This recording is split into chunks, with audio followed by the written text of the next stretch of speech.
আমি যদি একটু সময় নিয়ে অ্যাকচুয়ালি একটা ঘটনা মনে এসেছে দাদুর ব্যাপারে, এটা বলতে বলতে।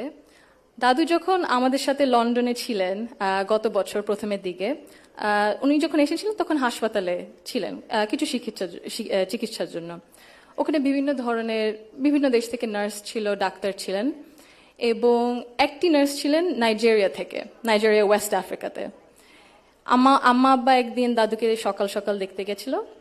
তো নার্স তারপরে বললেছে যে, ও আমি তো আপনার মাকে চিনেছি। আম্মু আব্বু বললো, কিভাবে? আপনার মাই প্রথম ইলেক্টেড প্রাইম মিনিস্টার বাংলাদেশের না? আম্মু আব্বু তো অবাক, হ্যাঁ আপনি কিভাবে জানেন?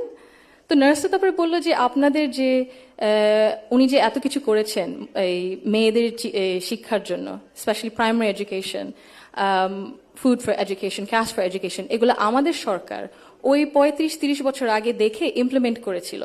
আর ওই কারণে লক্ষ লক্ষ মেয়েরা গ্রাম অঞ্চলে, ওদের দেশে গ্রাম অঞ্চলে বিভিন্ন জায়গা সদরে এখনো শিক্ষা পাচ্ছে, অন্তত প্রাইমারি এডুকেশন লেভেলে। সো